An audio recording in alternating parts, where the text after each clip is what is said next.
still don't get it, do you? He'll find her. That's what he does! That's all he does! You can't stop him! He'll wait for you, reach down her throat, and pull her fucking heart out!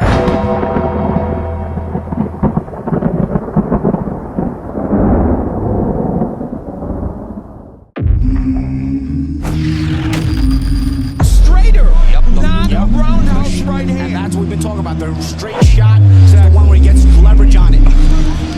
I don't want to kill somebody back for a little few bit. seconds. Nah, I want a body on my record. Now, I want to see you fight motherfuckers. I do. All right, I'm with you. I'm with you.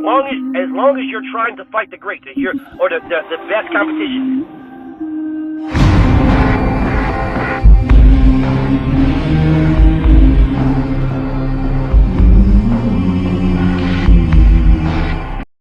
Who beat Kell Brook better?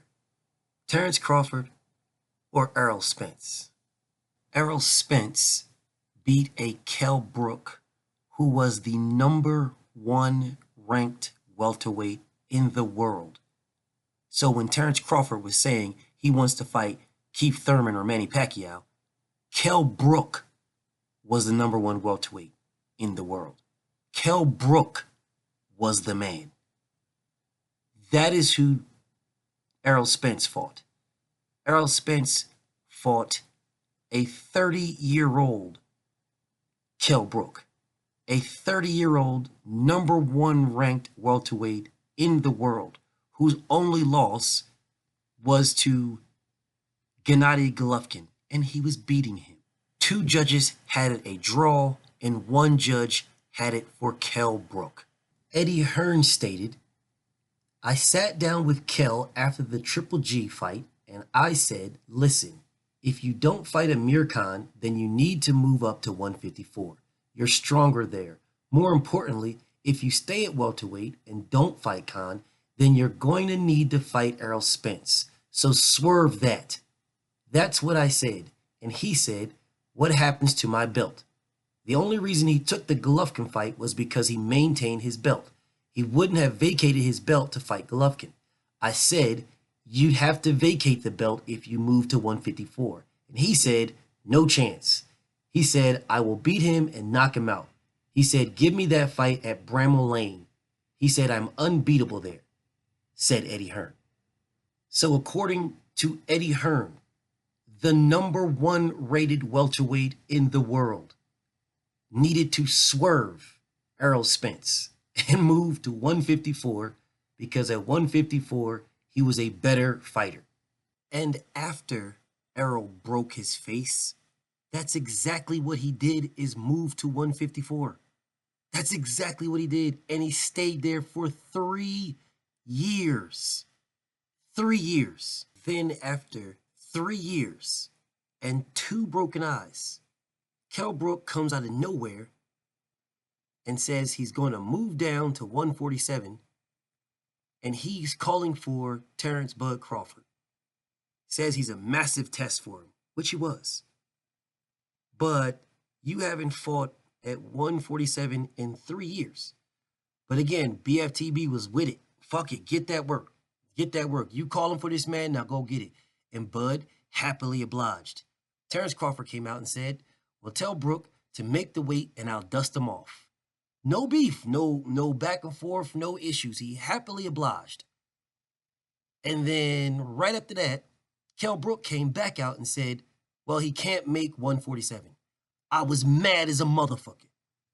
What the fuck was your point? What was the point of calling out Bud, saying you want to fight him at 147, and then after Bud says, "Well, Jim, make the weight then, because you fight at 154, so make the weight."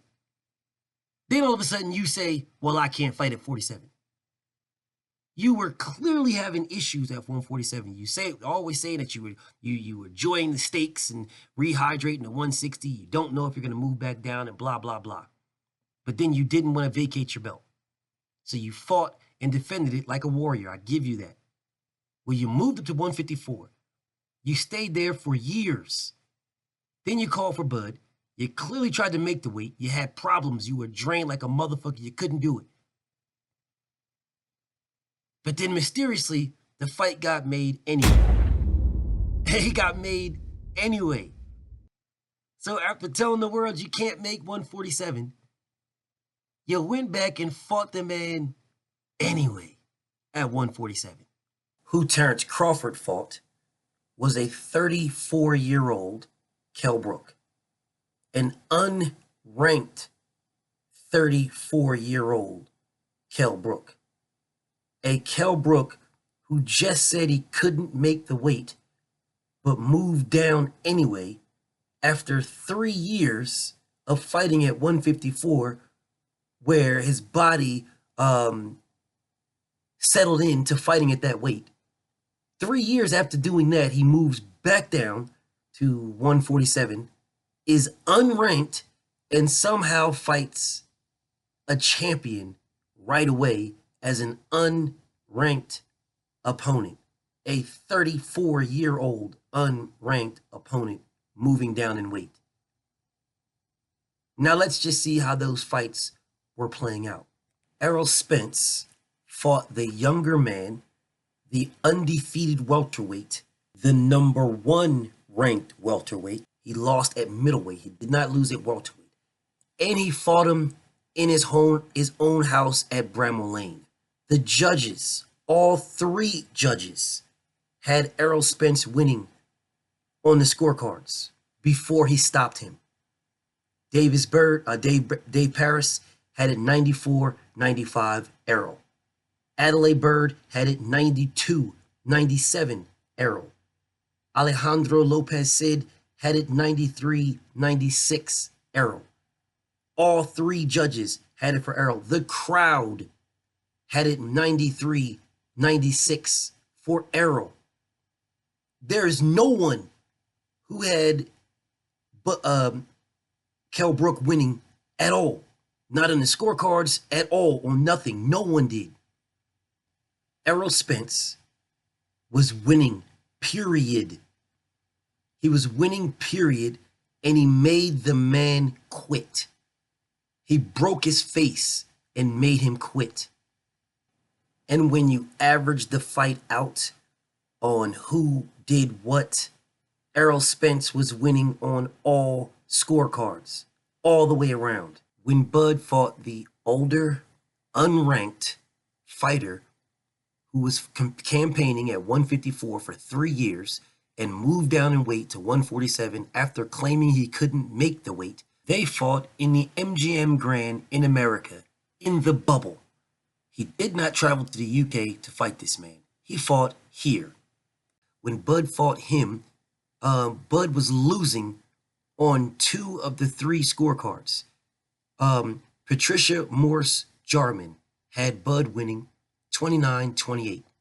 Dave Moretti had Bud losing 28-29. And Benoit Russell had Bud losing 28-29. The crowd had Bud losing 28-29. Terence Bud Crawford was losing overall to Kell Brook 28-29. Exactly what I said was going to happen, happened. Kell Brook's punches were sharper, they were straighter, they were cleaner, they were landing better. He was beating Bud quite easily. He himself said he got hit with a punch that he didn't see. He got greedy, got hit with a punch he didn't see, and then the referee stopped it. He didn't get knocked out, the referee stopped it. Neither fight went the distance. Kell Brook quit to Errol Spence. The referee stopped it to Bud Crawford. Errol Spence was up on all scorecards. Terence Crawford was not. If you say, oh, well, he beat him, he knocked him out, or stopped him before, Errol Spence did. So what? Neither one of them went the distance. Neither one. Kell Brook was a better fighter when he fought Errol Spence. He was a younger fighter when he fought Errol Spence. He was an undefeated welterweight champion, the number 1 ranked welterweight champion when he fought Errol Spence. He was nothing when he fought Terence Crawford. Nothing. He wasn't even ranked at 154. He wasn't ranked at nothing at all. He dropped down to a weight where he said he couldn't make it, and he still squeezed down there to fight him. He looked like a fucking zombie when he fought Bud. So miss me with talking about who beat this man better. Errol Spence beat a better version of Kell Brook. A better version. A version who had only one broken eye. Bud beat a version with 2 broken eyes. All right? So don't start talking to me about who beat a better version. Who was doing what? Errol Spence was winning on all scorecards, and he went to the man's house to do it. This man fought in Bud's house, and Bud was losing. And Kell Brook made a stupid mistake, and Bud capitalized. Kudos to Bud for capitalizing. But that does not mean he beat Kell Brook better at all, because the facts say otherwise. BFTB. Shout out to the LDBC. And I'm out.